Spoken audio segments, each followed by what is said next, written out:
Ito guys yung pinaglululuan ni Danny. Dito siya naglululo tuwing gabi. Ito guys, may nahuli si Danny na parang kamukha niya. Wow, ang laki!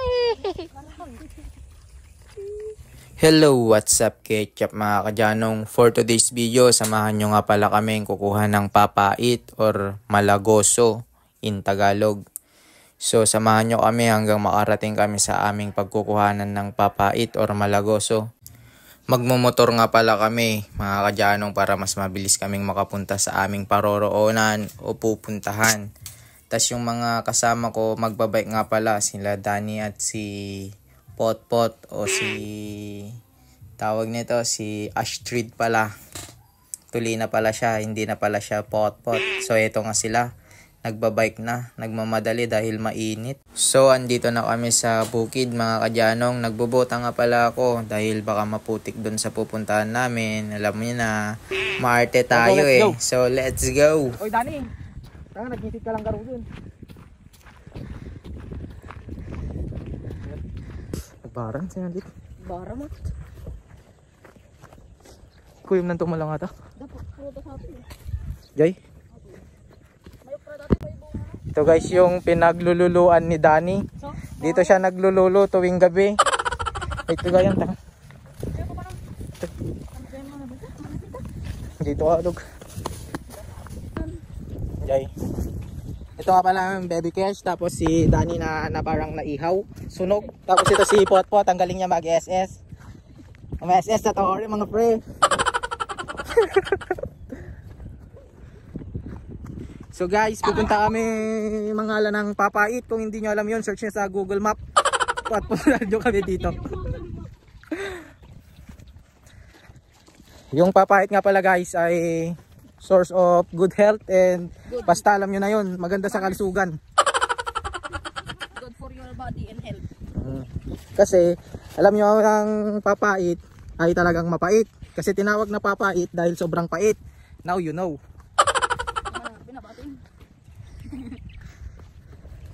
Hindi joke lang mga kadyanong, bibigyan ko kayo ng aral tungkol sa papait o malagoso in Tagalog. Papait is a plant, especially Glynos o Glinus oppositifulus, also known as Sarsalida, slender carpetweed, or amargoso, that is consumed as a vegetable in the Philippines. It's common weed found in various locations like roadside, rice field, and gardens. The plant has a bitter taste, hence the name papait, and it's often sauteed or used in salads. It's a good source of iron and calcium. Botanical name: Glinus oppositifulus. Other names: Sarsalida, slender carpetweed, amargoso, and sometimes malagoso or malagoso Tagalog. Habitat: common weed found in various environments like roadsides, rice paddies, gardens, and forest. Edible parts: the whole plant except roots is edible. Taste: bitter, hence the name papait. Cooking: often sauteed or used in salads. Nutritional value: rich in iron and a good source of calcium. That's all. Thank you. Oh, may natutunan na naman kayo sa akin mga kadyanong. So, pa-subscribe naman, like, follow, share, para mas madami pa kayong matutunan sa akin. At ang mga ibaong video nga pala, panoorin nyo para malibang kayo, matuwa naman kayo sa buhay-buhay nyo. Edi wow. So, samahan nyo kami sa aming pagkuha ng papait o malagoso in Tagalog. Comment nyo nga mga kadyanong kung kumakain kayo nito, kung gusto nyo ba tong ulam, kung taga saan kayo, para malaman ko kung saan nakarating itong video namin. So, yun nga, comment kayo mga kadyanong.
So guys, may nahuli si Danny na parang kamukha niya. Wow, ang laki!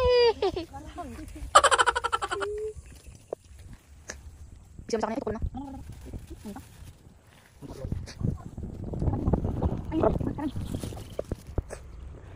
Pwede boss?